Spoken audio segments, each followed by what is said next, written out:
Welcome to today's ASPC CardioCore Lecture Series. I'm Harpreet, Bhatia, a cardiologist and assistant professor of medicine at UC San Diego. We're pleased to have you with us for this presentation, Familial Hypercholesterolemia and Early CVD Prevention, presented by Dr. Ashish Sarraju.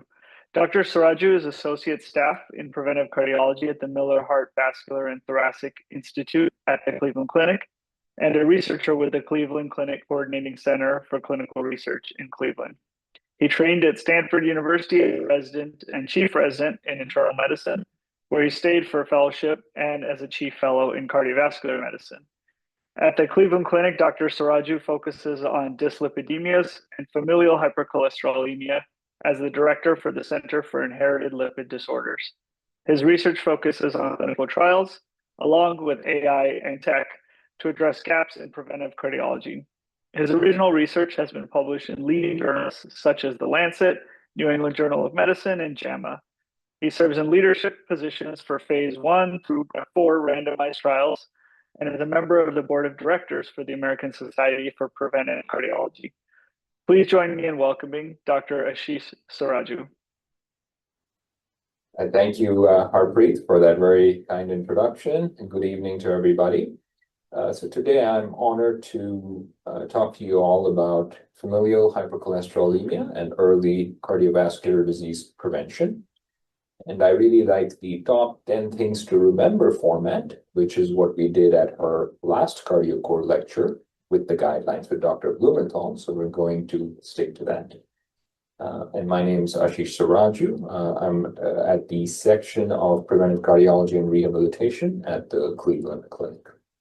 These are my disclosures very briefly. I receive no personal compensation for any of these. Let me start off by sharing a case which is representative, I think, of many of the FH patients that we see in our clinics. A 37-year-old woman presented to clinic for management of high cholesterol. Her mother and grandmother have hyperlipidemia. She was started on rosuvastatin 40 milligrams once daily by her primary care physician. On this regimen, her LDL cholesterol level was 181 milligrams per deciliter. Triglycerides and lipoprotein A levels were not elevated.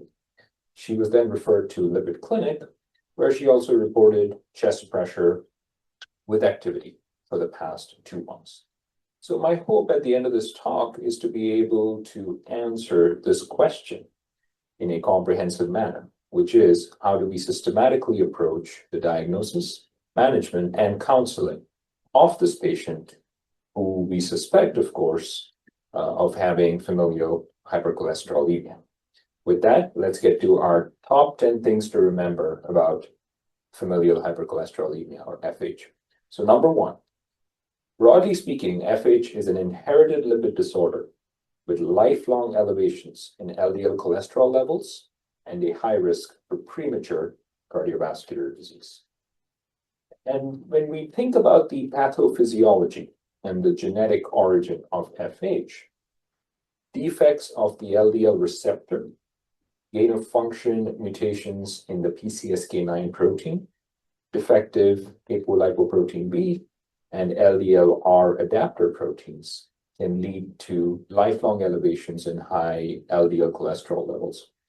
Now, when there is a mutation or a variant in both alleles, that's considered homozygous FH, and that's quite a rare form of FH that's present in approximately 1 in 160,000 to 1 in 300,000 people. Heterozygous FH is the more common form where there's a mutation in a single allele, and that's really present in more like 1 in 200 to 250 people.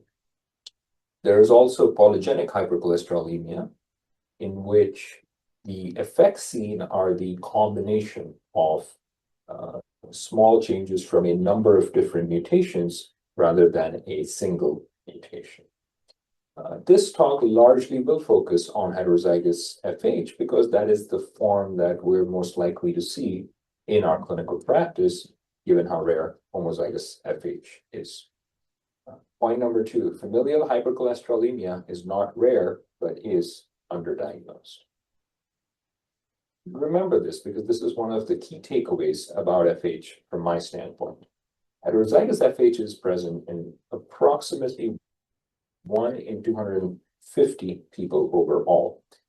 FH is 10-fold higher in people with ischemic heart disease, and it's 20-fold higher in people with premature ischemic heart disease. The majority, however, are estimated to be undiagnosed. So there is significant underdiagnosis of familial hypercholesterolemia to the tune of 70 to 90%, but it should not be viewed as an extremely rare condition. Point number 3, clinical criteria for the diagnosis of FH exist, and it's a good idea for us to be familiar with them, especially seeing how underdiagnosed FH is to begin with. So the 3 most common clinical criteria that are accepted are the Dutch Lipid Clinic Network criteria, Simon-Broom diagnostic criteria, and the US Make Early Diagnosis to Prevent Early Death criteria. Now, very briefly, I'm going to walk through all of these for familiarity's sake. The Dutch Lipid Clinic Network diagnostic criteria have a combination of family history, clinical history, physical examination, LDL cholesterol levels, as well as genetic testing with a point-based system. And upon adding all the points, patients may get classified as definite FH, probable FH, possible FH, or unlikely FH. This is not extremely hard to do in clinical practice. Usually calculating the overall points and classifying these patients is feasible when seeing a patient with concern for familial hypercholesterolemia. The Simon-Broom diagnostic criteria are similar conceptually in that they combine history, physical exam, and cholesterol levels, again, in a system that allows us to classify a patient as either possible FH or definite FH. The MedPed diagnostic criteria rely quite simply on total cholesterol levels and the history, specifically a family history of familial hypercholesterolemia, as well as the patient's age.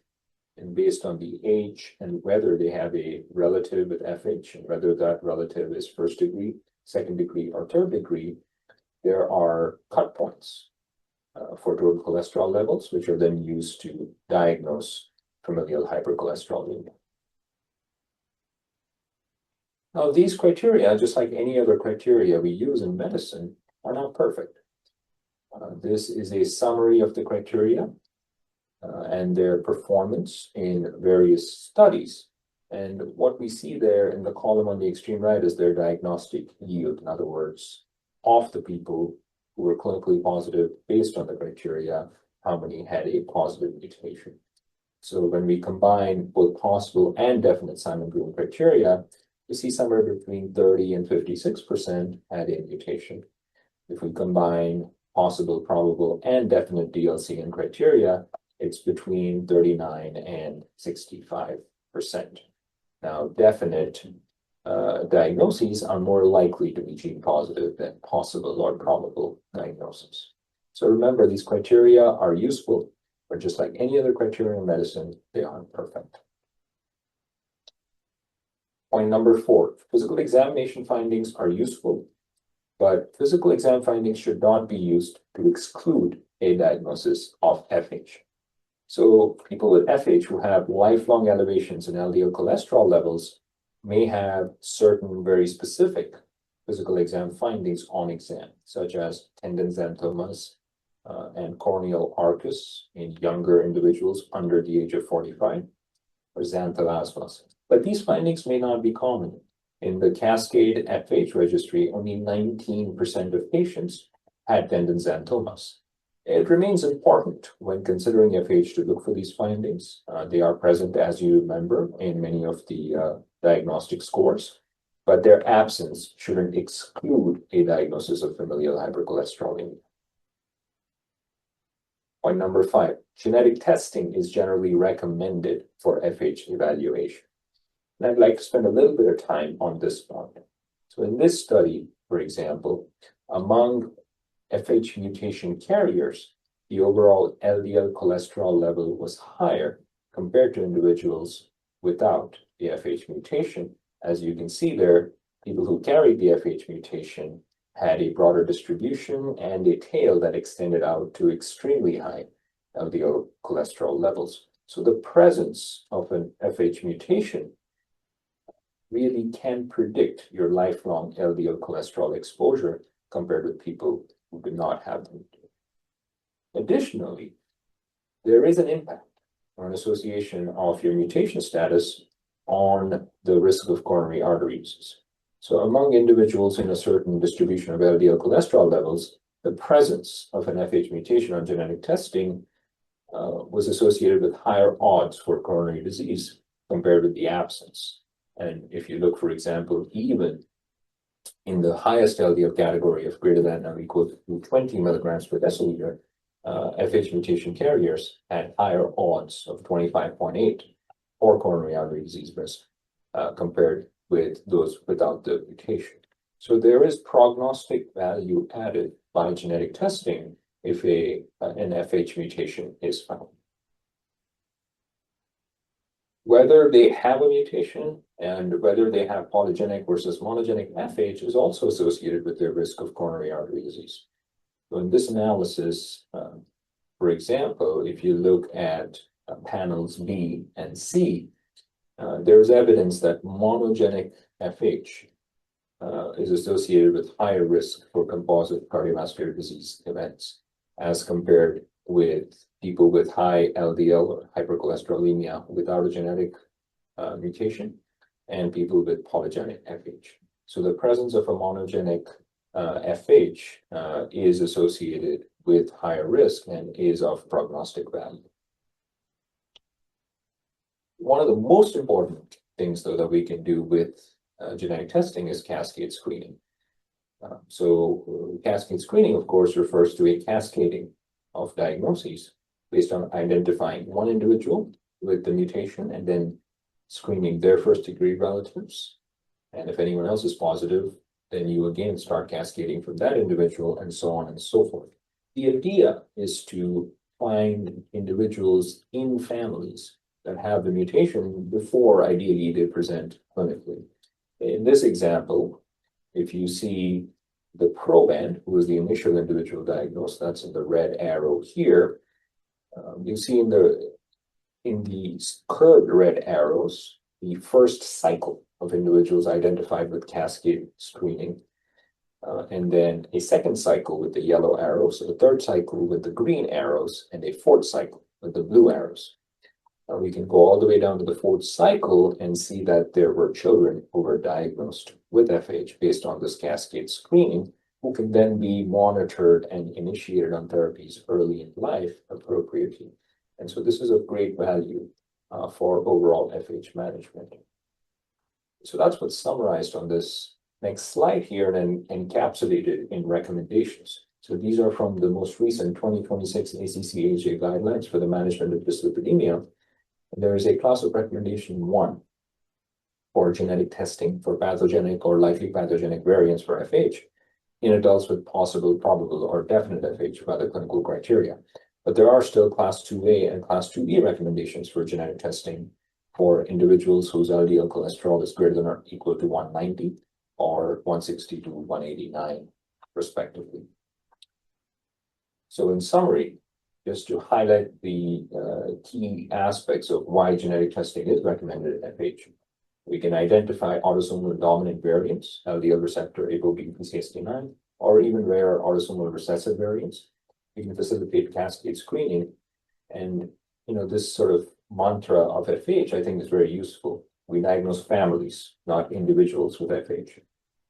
There are situations where positive testing provides access to medications, and this may be particularly true for homozygous FH medications. And as you've seen, there is prognostic value to genetic testing. Now, when sending genetic tests, there is value for formal genetic counseling. Certainly, this is something that's embedded in our clinics here, where a detailed discussion can allow a proper risk-benefit discussion regarding the value of genetic testing, including many of the points we just covered, but also anticipatory guidance, because when the results come, can we mitigate misunderstanding or misinterpretations of the result? And can the genetic counselors help with communicating results with families? Cascade screening can be discussed at that initial genetic counseling appointment. Costs and the logistics of testing can be outlined, as well as any unexpected implications on things that are not protected, like life insurance or disability insurance. So I think there is value to obtaining genetic counseling before sending genetic testing for FH.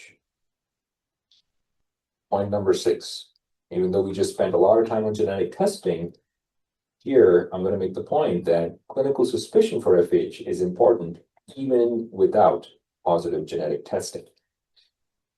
So the prevalence of an FH mutation among people with severe hypercholesterolemia was estimated to be about 1.7 to 1.9% in these studies, the Charge Consortium population-based studies and the myocardial infarction genetics consortium studies. So the prevalence is not very high, so there are going to be a number of people whose LDL cholesterol is severely elevated who do not have an FH mutation. But we don't want to look at those individuals and dismiss their cardiovascular risk. In this single center analysis, LDL cholesterol level was directly associated with the hazard ratio for mortality. And people who were definite FH by the clinical criteria had a greater risk compared to probable, who then had a greater risk compared to possible FH. So as we all know, our LDL cholesterol level still matters, even if our genetic testing is negative.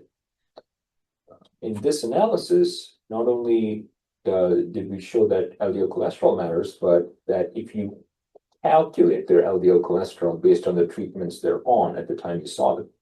So essentially, if you correct their LDL cholesterol for the statin therapy they're on, for example, which I think is a practice many of us do in clinic, that sort of back-calculated estimated LDL cholesterol identifies higher risk patients if it's above or equal to 190 milligrams per deciliter, which was shown in the Accelerate trial. So clinical suspicion is very important here, and my rule of thumb is to suspect FH if the untreated LDL cholesterol is 190 milligrams or higher in adults or 160 or higher in children. Again, with the caveat that this is a rough guide, so these numbers may be lower, especially if there's a family history of early life hypercholesterolemia or premature ASCVD. And of course, key secondary causes have been evaluated. The more common ones, the classic ones, include a ketogenic diet with high saturated fat intake, nephrotic syndrome, hypothyroidism, obstructive liver, or cholestatic disease, and certain medications. The crux of this is clinical suspicion should never be sacrificed in favor of the genetic testing results. And if you're concerned about a patient based on their LDL cholesterol levels, they should be treated appropriately as a possible FH patient. For example, if you see a patient with severe hypercholesterolemia or a family history of premature ASCVD, but they don't have monogenic FH by genetic testing, I think it's still important to recognize that they have clinically diagnosed FH, even if the genetic testing was negative, and again, continue to treat them appropriately. And what is the treatment? Well, the priority 1, 2, and 3 are to reduce their cumulative LDL exposure. Earlier plus lower is better.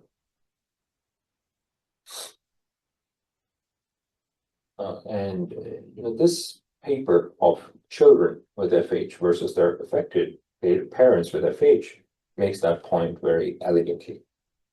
So in this follow-up, 20-year follow-up of children with FH who receive statin therapy early in life, if you look at their freedom from cardiovascular events or freedom from death from cardiovascular causes compared with their parents who were initiated on statin therapy at a later age, so around 14 years of age for children, and parents were at the earliest 32 years of age or older, what we see is that at the age of 39, there's a striking difference between their cardiovascular event cumulative incidence.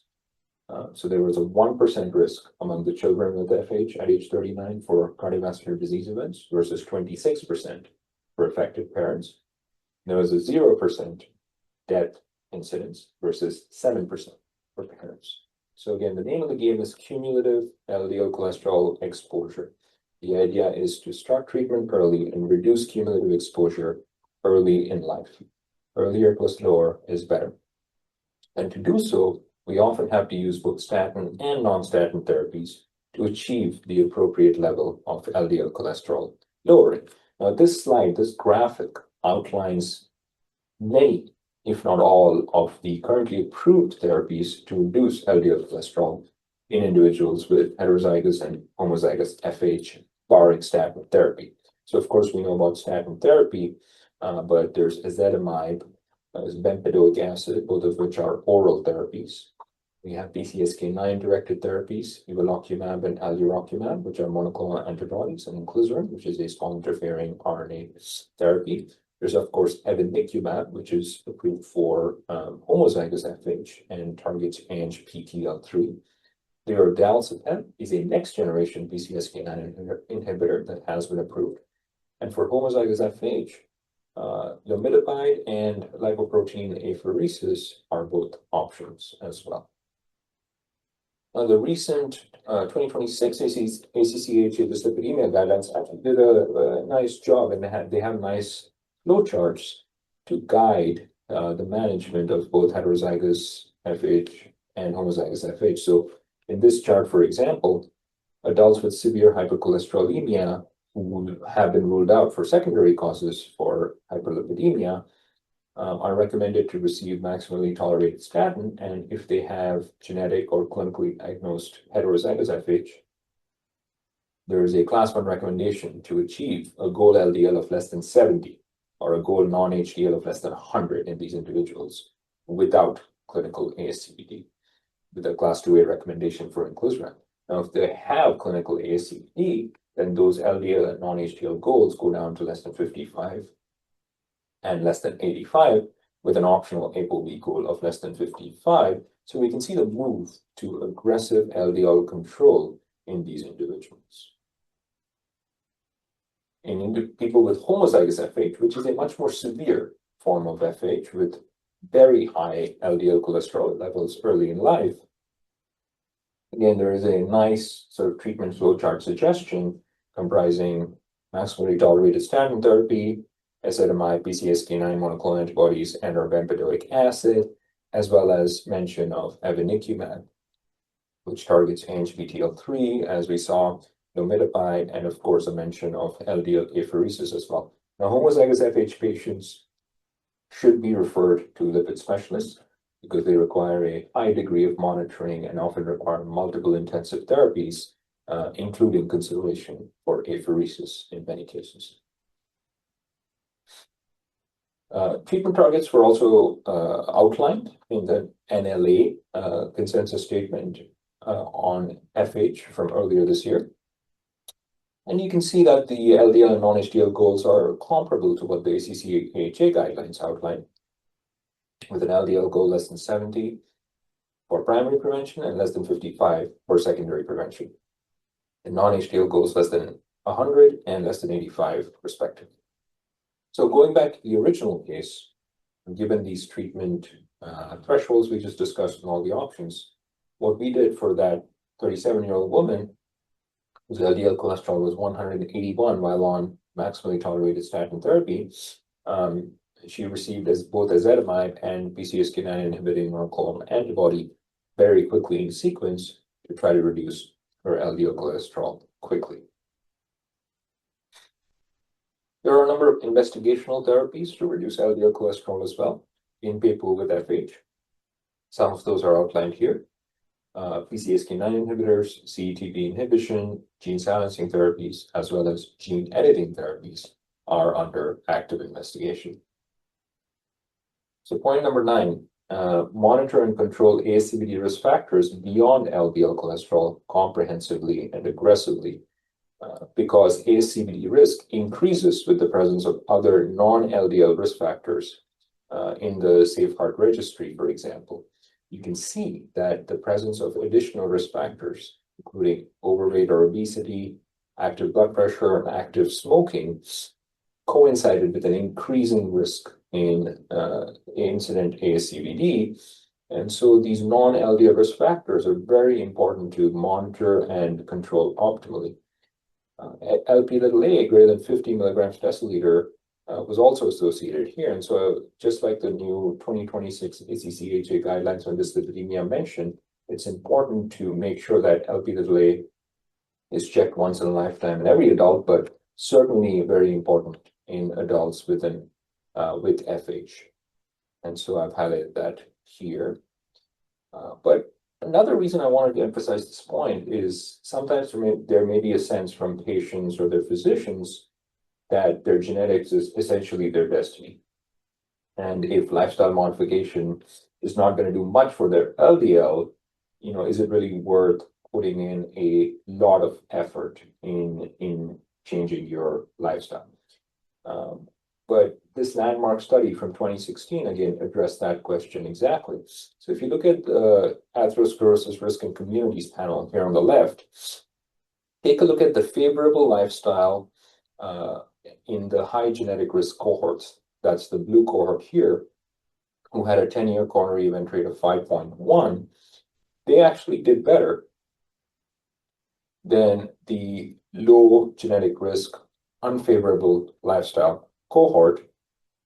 But if you look at the favorable lifestyle cohort in the high genetic risk cohort, again at 5.1%, they're approximately half of the unfavorable lifestyle cohort there.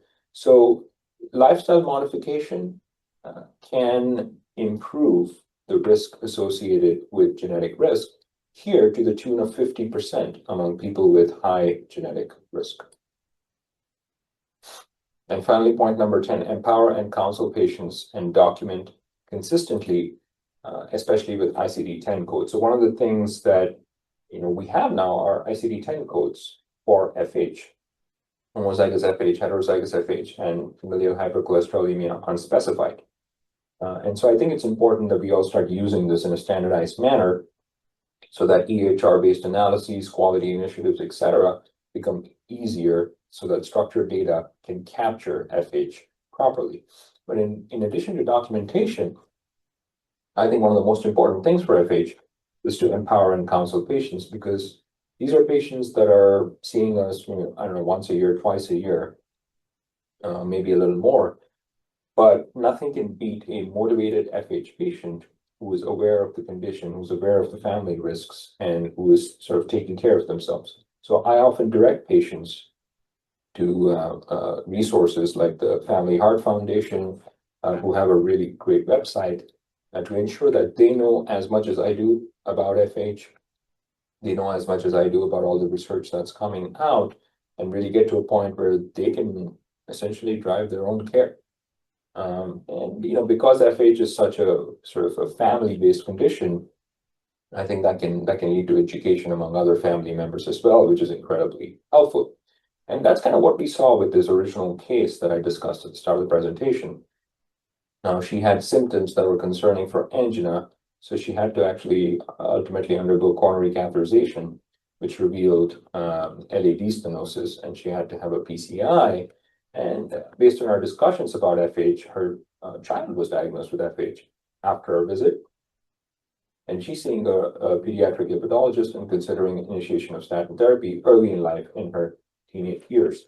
And her mother, my patient, is now doing very well, asymptomatic, tolerating her medications well with a very well-controlled LDL cholesterol, and is highly motivated and has actually become an advocate for FH education, doing a lot of media work and a lot of advocacy work on this end, and become a real resource for others in her family and elsewhere.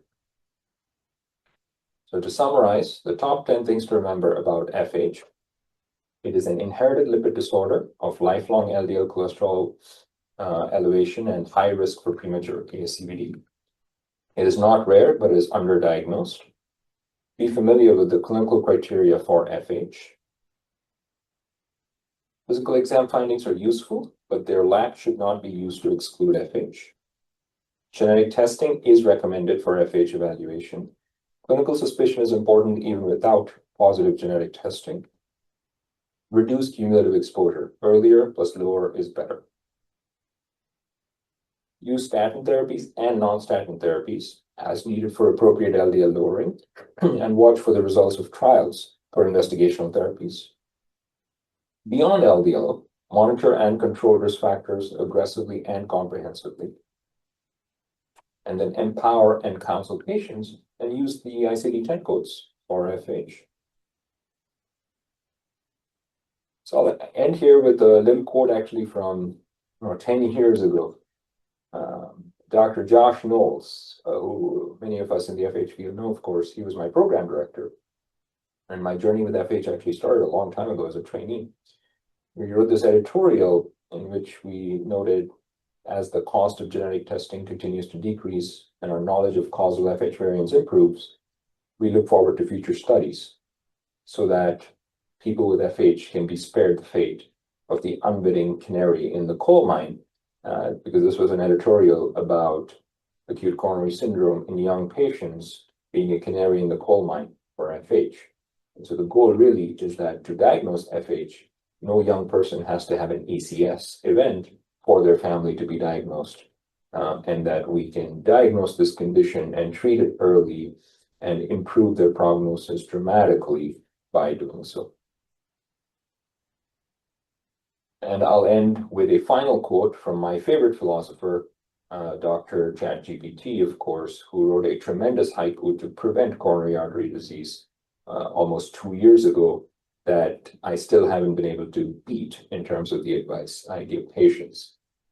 So very impressive work from AI, but we're still here. We still have our jobs. Thank you very much, everybody, for listening.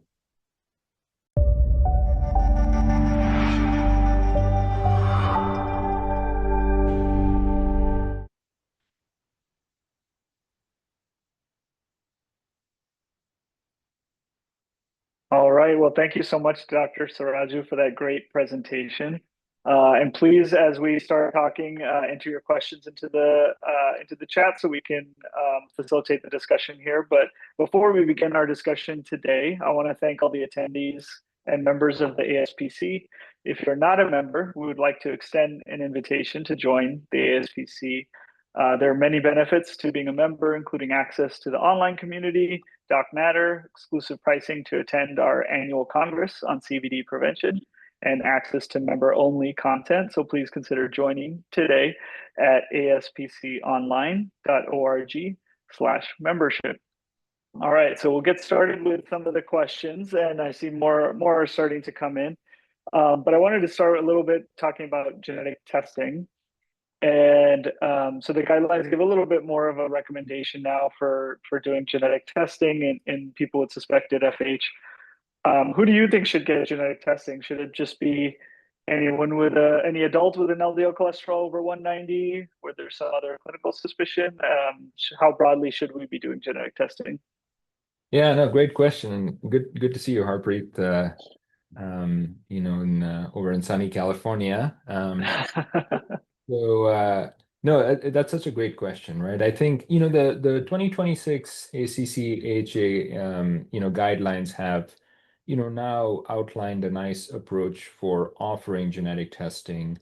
What those recommendations are to basically offer genetic testing and genetic counseling to anyone with suspected FH, so anybody that meets the clinical criteria for FH. So if you look at the Dutch Lipid Clinic Network criteria, as you know, anyone with an LDL greater than 190, you're automatically possible FH, assuming that you've excluded secondary causes. So I think my practice mirrors that, more or less. I think if I have a clinical suspicion for FH based on a high LDL cholesterol level, absence of secondary causes, a family history that's suspicious, then I favor offering genetic counseling and genetic testing to patients. But again, it's important to know, I think, right, that the yield of genetic testing is going to be higher the higher the LDL cholesterol level is. So I am transparent with patients, and I think when it comes to discussing genetic testing and FH with patients, one of the most important points, which our genetic counselors are very good about emphasizing, is that the genetic test is not the make or break for how aggressive we need to be with their treatment or how seriously they need to take it. and how aggressively we need to control their LDL cholesterol. And so a negative genetic test doesn't preclude us from appropriately lowering their LDL cholesterol, because a lot of people, I think, without that counseling may look at the genetic test as sort of the key piece of information for how worried they should be. So I think it's important to just bring that up, for everybody who's going to genetic testing. Yeah, that brings up a related question I was going to ask, but if you, and I think you kind of answered it, but if you counsel about the possibility of negative testing, ahead of time, and that, there's clinical suspicion, we're still going to be aggressive about managing your risk factors. So, but if it is positive, there is a positive genetic mutation, it's sort of just added information. Is that kind of a fair approach? Yeah, exactly. There's added information. There's now a genetic diagnosis, right? And there's now the opportunity that opens up for cascade screening, right? Which is probably, if I had to pick one major benefit of genetic testing, it would be the possibility of cascade screening across generations, across siblings, across different family trees. And in the presentation, there are data showing that simply the presence of a mutation confers prognostic value. So it does help us, again, fine-tune our understanding of what their ASCVD risk is looking ahead, and really how aggressive we need to be and how seriously the patients need to take it. Because the thing is, we're seeing them once a year, twice a year, 3 times a year, right? But the patients are living with this, they're counseling their family members. So to me, almost everything that we do in FH has this secondary goal in my head of empowering the patient to be able to do it for their family or counsel their family. Absolutely. And next question I wanted to touch on was about the counseling of genetic testing. So you mentioned in your talk, that it's important to counsel patients ahead of time. And so what are some of the things that you or you or genetic counselors, tell them about the risks and benefits of genetic testing? What could be the potential downsides? Are there concerns about costs that patients might have that they should know about ahead of time? Yeah, no, great question, right? And that's exactly right. As some of the things that comes up in those discussions are, the benefits, things like cascade screening, so on and so forth. But cost, insurance coverage does come up. Although these days, as the cost of genetic testing has really gone down dramatically in recent years. So we're not finding that to be a major barrier now, as we did, maybe several years ago. There is that small component about, do the patients really want to know? Some patients just don't want to know. They just don't want that genetic testing, and we got to respect that. And on paper, again, they're not technically protected against issues with life insurance or disability insurance with genetic testing. But the caveat to that, again, I'm not an insurance expert, but the caveat to that is, I think, if they're already carrying a clinical diagnosis of familial hypercholesterolemia, I'm not certain how much more a genetic diagnosis is really going to change the picture there. But that's one of the things that our genetic counselors bring up to them. I don't find anecdotally that's actually something that stops most patients. I think that the thing that stops most patients is, either lack of time, or they're not sure what the benefit is, or they just don't want to know, and they don't feel like it's important enough for them to get it. And of course, we got to respect them, but I still think it's important to offer. And is there a particular type of panel that you recommend? There's different types from different vendors that are available, some 4 Yeah. genes, some 20 plus genes. Right. What do you use? Yeah. So I mean, the typical, I think, panel for anybody would involve at minimum LDLR, ApoB, PCSK9, usually LDLR, AP1, 2. But there's the comprehensive lipidemia panel, for example, right? That adds a whole number of other things. And that really comes down to the clinical scenario. So I think if really the question is rule in, rule out monogenic heterozygous FH, classic monogenic heterozygous FH, I think the 4-gene panel is a very reasonable place to start. I mean, this leads into the conversation about polygenic risk scores and how that plays into things too, right? But I think, for the key question of monogenic FH variants, which I think covers most of the sort of benefits of genetic testing for HeFH, the 4-gene panel is probably adequate. Now, I think the comprehensive lipidemia panel becomes more important if you're concerned about cytostololemia or something else that's like an FH mimic or other inherited dyslipidemias where you really want to sort of investigate other genes. Polygenic risk scores are an interesting area of clinical use as well.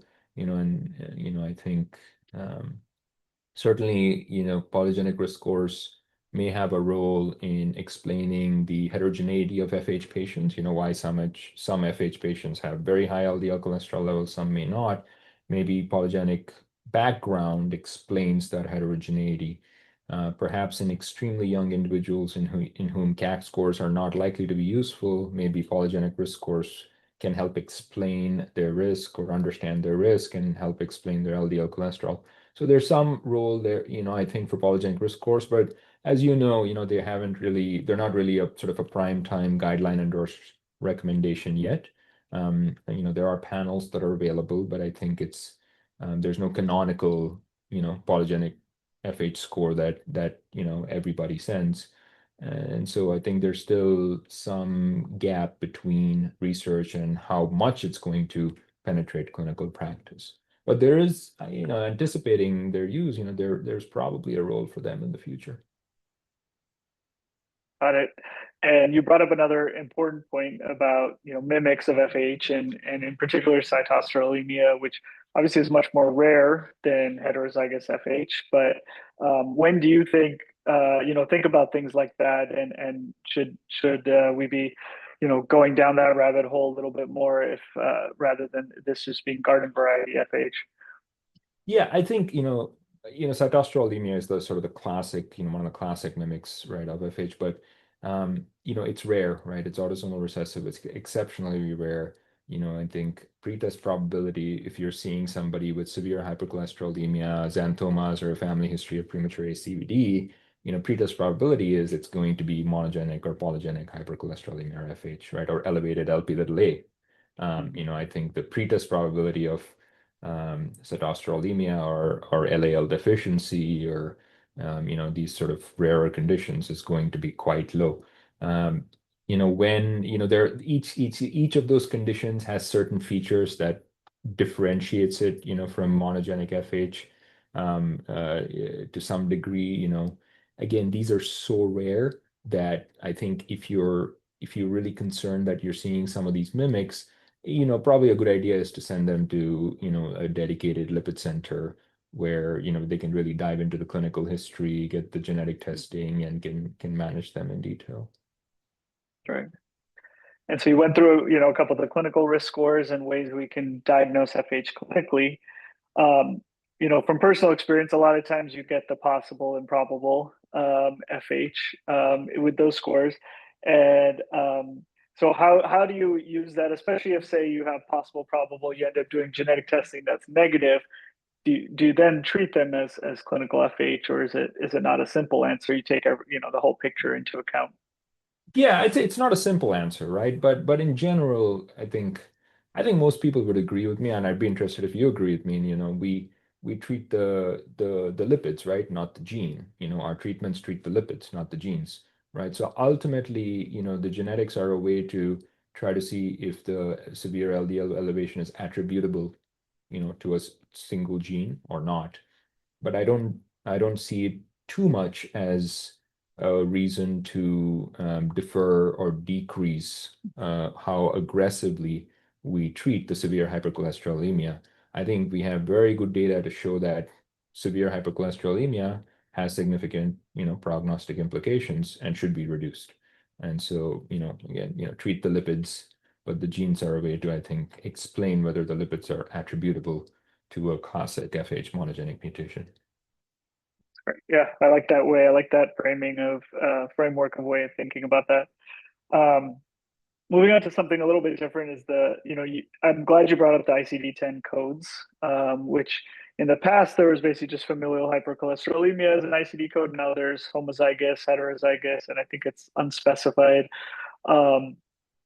With someone with a clinical diagnosis where you think, LDL cholesterol is in the range of heterozygous FH, do you code it as heterozygous FH? Is that what we should be doing? And obviously, as you mentioned, consistency probably matters for, for future research and stuff like that of real world data. So how should we use the ICD codes?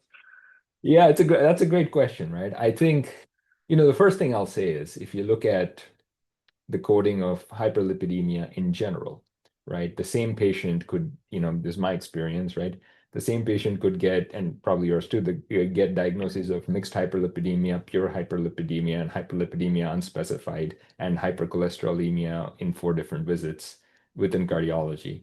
And so I think there is that lack of specificity with structured ICD codes for some of these risk factor diagnoses. My practice is, if I'm treating the patient like it's familial hypercholesterolemia and they meet clinical criteria for familial hypercholesterolemia, I code it as familial hypercholesterolemia because I think, the diagnosis code should be true to what you think is going on with the patient. But I think looking ahead, as you do, if we do EHR analyses, in the future and identify patients with FH with ICD codes, I tend to think of it as, the code should really capture, everybody with FH. Like if you have a learning healthcare system and you're saying, okay, how well are FH patients in our system? How well are they adhering to their statins, or how many of them are getting PCSK9 inhibitors? You would imagine that the population you want to capture is everybody who qualifies for that treatment, which is everybody who we think has FH in the clinic. So I'm not very specific, I guess. I'm more sensitive than specific in coding using those ICD-10 codes. I think if I'm treating them like it's clinical FH, I code it as FH. Okay. I want to switch a little bit to talking about cascade screening. And I think one of the things that comes up a lot, and particularly when you see, a younger adult who may have young children and you talk to them about cascade screening, obviously you're not, a pediatric lipid specialist, but how do you kind of just prepare them for, should you get your children checked? Do you just say, talk to your pediatrician and talk through that? Or how do you kind of prophylactically sort of counsel people on screening their children? Yeah, that's probably like the number 1 or number 2 question that parents will ask, right? Once you've given them a diagnosis, once you've told them that it's genetic, in my experience, that's one of the first things they ask. And so, the way I frame it, Harpreet, is, this is genetic, and this is a condition that's highly treatable. And so early diagnosis is recommended, so that this can be treated early when diagnosed early, and so that its natural history can be modified. We've seen, like one of the studies shown in the talk, that early treatment really improves cardiovascular outcomes. And so most patients, most of my parents are very open to that, and in fact, they're very enthusiastic about that. And I think logistically and practically, what I tell them is, to see one of our pediatric lipidologists, here at our institution, and if they're out of state, to ask their pediatrician to find pediatric lipidologists. The other resource is that the Family Heart Foundation has a database of FH specialists. So for people who live out of state where I'm not familiar with their local care system, I often look up, those areas and see if there's somebody close to them who can guide them. But I think most parents are very enthusiastic, in my experience, about getting their children screened early in life.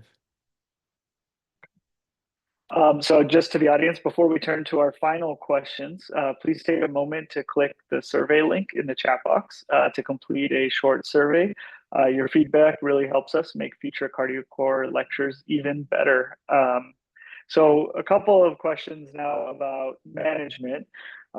So one is about, non-responders. You see people with suspected FH who don't, respond really well to the typical therapies, and especially don't get the anticipated, LDL cholesterol lowering. So how do you kind of approach people like that? Yeah, it's such a complex question. I think there are multiple layers to that, probably. So there are some first line things, right? One is adherence. That's are they taking their meds? Are they receiving their meds properly? Did they change their background lipid lowering therapy? some patients, to no fault of their own, may interpret the initiation of a PCSK9 inhibitor as a replacement for their background statin or their background ezetimibe without, if you're not explicit about the counseling. So that's probably step one, is to make sure that they're taking their medications. I think checking an Lp(a) is important. I mean, you probably have checked them already, but it is important to check their Lp(a) so that you're not capturing a suboptimal change in their LDL cholesterol that's actually capturing a suboptimal change in their Lp(a) cholesterol, right, which we know is not as responsive to therapies. Now, I assume we're talking about HeFH here, of course, because HoFH is a different ball game. Many HoFH, homozygous FH patients can have severely impaired or absent LDL receptor function. In that subset of patients, the use of LDLR-dependent therapies is going to be less effective. And so that's why therapies like evinacumab and lomidopide are sort of used in that population, and apheresis. In HeFH patients, after making sure they're taking their medications correctly, I think it's all, and checking Lp(a), I think it's about escalation, because I think suboptimal response to therapies is a canonical feature of classic monogenic FH, even heterozygous FH. So, it doesn't surprise me if that sometimes happens. And so I think that's when we make use of all the tools in our toolbox: high intensity statin therapy, ezetimibe, PCSK9 inhibitors, bempedoic acid. If there's waning efficacy on a monoclonal antibody, switching to inclisiran and see if that works, aggressive dietary changes. And ultimately, if they are a high-risk patient, they meet one of the groups that are indications for apheresis, potentially that's a conversation to have, but that is an approved option for HeFH patients. So yeah, that was another question that was asked, is kind of when there's a role for apheresis and heterozygous FH. So sounds like kind of when you've exhausted everything else and still not really getting LDL cholesterol under control, that's something that could be a consideration. That's right. Yeah, it's FDA approved, and there are certain criteria. There's certain groups for whom it's approved. So it's always good to go and look at those and really discuss the logistics of apheresis. I think apheresis has great evidence, but the barriers to its wide adoption are probably its cost and its really involved nature and the geographic availability, right? You need a center that's really highly experienced in apheresis. You're talking about every 2 weeks, 3 to 4 hours every 2 weeks. Complications, iron deficiency, IV access issues, things like that. And so it's involved. I do have patients who undergo it because of their risk level, but in the appropriate patient, I think it is a very reasonable option to consider. A question about de-escalation of therapy. So if you have someone who kind of goes through the step-up process, start on the high-intensity statins, ezetimibe, PCSK9 inhibitors, get their LDL cholesterol under control, do you ever consider reducing their statin dose or de-escalating the number of lipid-lowering therapies? Yeah, that's a great question. I don't know if you do, Harpreet, I actually get this question from a lot of physicians as well. Should we stop the statin, et cetera? Right. The LDL is 25, should we stop the statin? I don't, to be honest with you, I don't upfront. I do if there are adverse effects that the patient has been struggling with, or there are cost issues that the patient is struggling with. But upfront, I don't, because I think the data are fairly reassuring that low LDL cholesterol achievement is favorable for event reduction without really any competing adverse event risks on a consistent basis. So I take the win, so to speak, unless the patient has some issues, with tolerating or accessing some of those medications. So 2 more questions, and then we'll be close to the end here. But this will be a little bit different topic and probably a big topic on its own. But I'm going to throw it at you. Management of women who are of childbearing age, and maybe have FH and considering pregnancy is how do you talk through that? I know that's the quick answer. Yeah. I mean, what a great question. I see, I don't know, in a month, probably 4 or 5, patients, with that kind of question. So yeah, you're right. That's a big topic, but I think the condensed version of that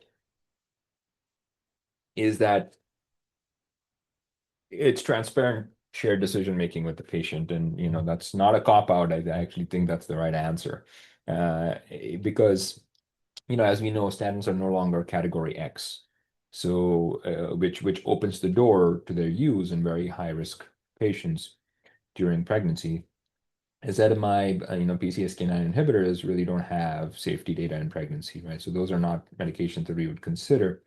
Bile acid sequestrants may be continued during pregnancy, right? But there are certain implications around side effects and absorption of vitamins and so on and so forth that need to be taken into consideration.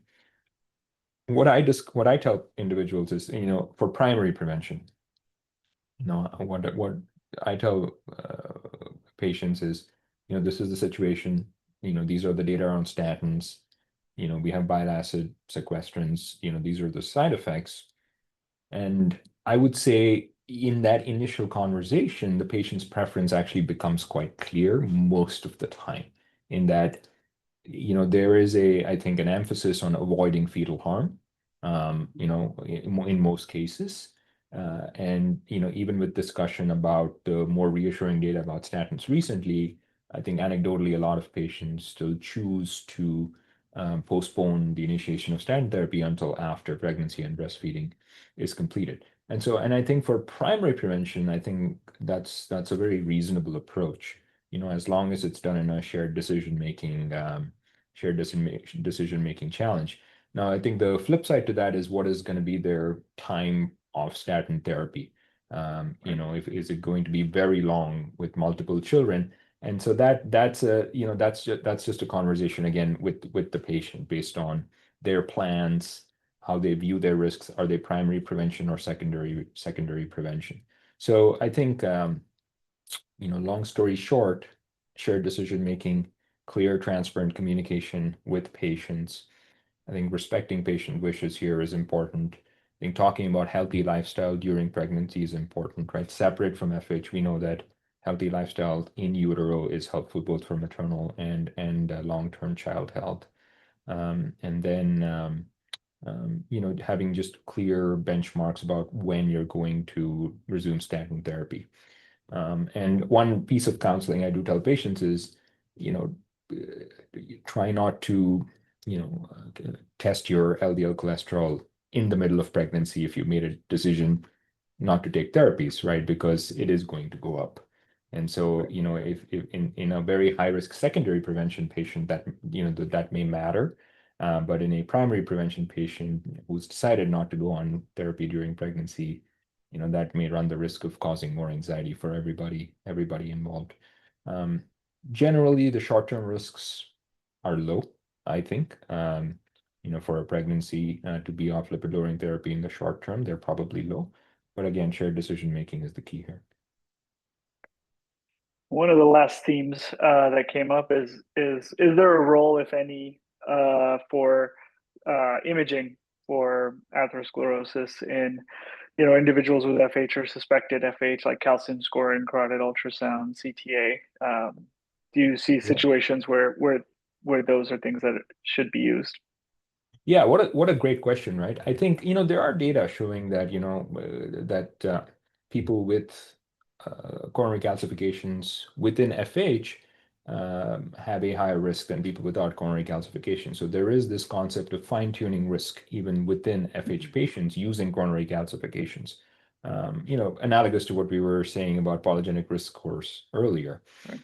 So there's probably a role there. What I think there is, we should be very cautious about is using those to de-escalate risk.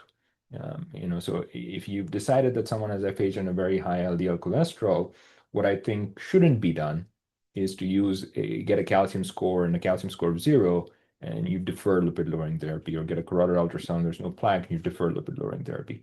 So that's the situation I would avoid. And certainly, there are no guidelines recommending routine atherosclerosis screening in these patients. So I think their role is probably limited to a case-by-case basis in patients in whom the identification of additional plaque may make you be more aggressive or may help the patient be more aggressive. But I think with the caveat that unlike, for the general population, I don't think they should be used to de-escalate risk to the maximum level. They all need to be started on appropriate lipid-lowering therapy, even if they have a calcium score of 0, if you truly suspect heterozygous FH. All right. Well, we're coming up right on the end of the hour. Thank you so much, Ashish, for doing this. I know I learned a lot. I hope everyone enjoyed this session. And please share your feedback in the survey. And thanks again. Appreciate your time. Thanks a lot, Harpreet.